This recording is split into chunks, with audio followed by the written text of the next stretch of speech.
好按了。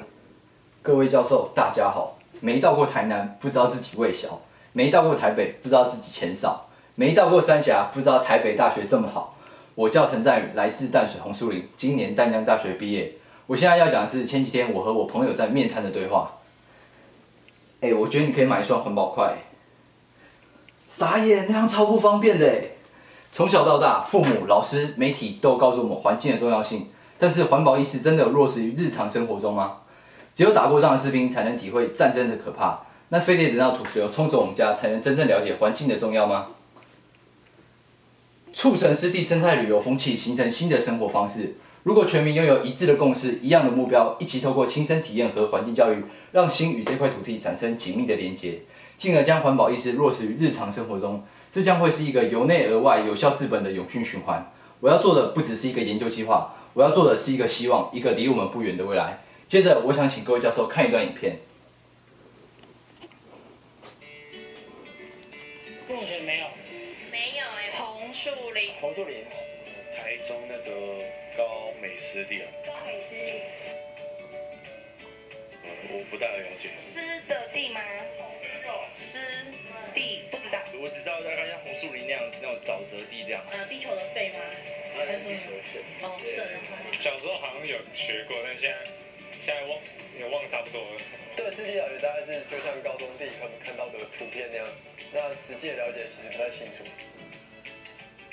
有时候在家找朋友来打麻将吧，也都是在家里而已。逛街、打球，带小朋友出来外面走一走啊。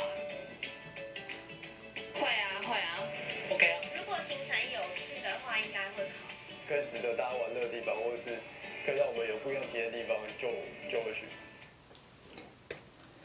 OK， 看完影片我们会发现几个问题，但考量到教授可能因为访问人数不多会持保留态度，影响到参考价值。为了提升整个研究的可行性，我利用了 Google 表单功能，针对影片中所提到问题进行100份的问卷调查，像是这样子和这样子。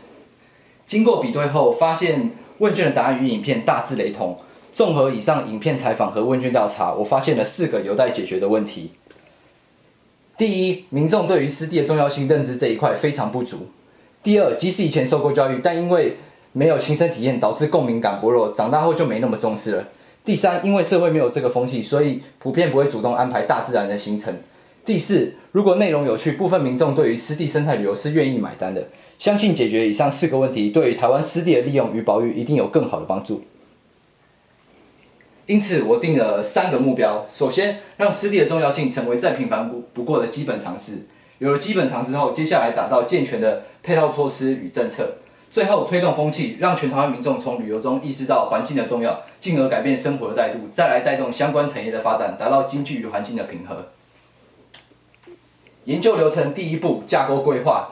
根据风险评估、规划理论，还有许多有待考量的论点，将推动理念、政策可行性和环境特性进行空间上的合理分布，发展湿地生态旅游对环境保护和环境教育的最大贡献。第2步，保育富裕。湿地有维持生物多样性，还有水文化学循环等无价功能，而且值得一提的是，生态系统的破坏大多具不可逆的特性，回复成本更是难以评估。在规划一定得强调维护环境的最终价值，执行更要做的滴水不漏。第3步，促成风气。借由问卷调查作为基础，结合政府与居民的力量，经由办活动、微电影、明星宣传等宣传推广，一砖一瓦的稳稳堆叠上去，让民众意识到实地的环境教育不仅对人类有益，对往后的环境保护更是有帮助。最后也是最重要的管理监控与检讨评估，除了平时的基本管理之外，另外借由监控的方式，将长期观察下来的经济效益和环境效益数据进行交叉比对。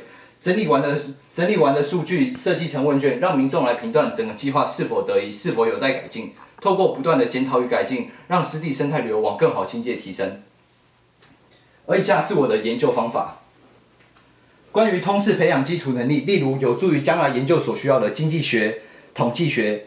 另外，外国对于湿地与生态旅游的研究较本国来的悠久，加强英文能力更是当务之急。这对于阅读国外资料或是与教授 meeting 有很大的帮助。也需要收集国内外文献，透过不断的收集、阅读、吸收国内外前辈的结晶，将可量化的作为工具，不可量化的作为重要参考，尽量让方向导正，从中找到自己可以加强的地方和解决的办法。再来是深入现地观察与拜访解说员，做好书面上的功课后，了解计划是否可行，还有该注意的事项是否会带来帮助或危害，让第一线人员来说明实际的需求与问题。最后，请教专业教授可分为积极层面和被动层面。首先，积极层面在规划遇到不解之处，可主动寻求专业教授或是相关的专业人士的意见。被动层面可由课程规划的安排来提升专业知识。相信在座的教授都有一个共同的疑问：你陈赞宇同学为什么会选择湿地做生态旅游？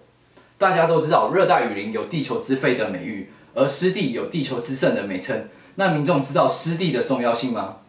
其实我是由我祖母带大的，也就是别人口里所说的隔代教养。这样说好了，我的阿嬷是我的全部，是我的全世界。在高三那一年，我阿嬷开始洗肾，从致死生理状况开始走下坡，从失去语言能力到失去行动能力，再到一天只有10来分钟是醒的。每次想起这些事情，感觉就像世界末日一样。像是前几天我一个人在图书馆里面准备面试的资料，然后我就突然想到，然后我一个人就哭了起来。现在只有在无数的梦里，她才是我健康的阿嬷。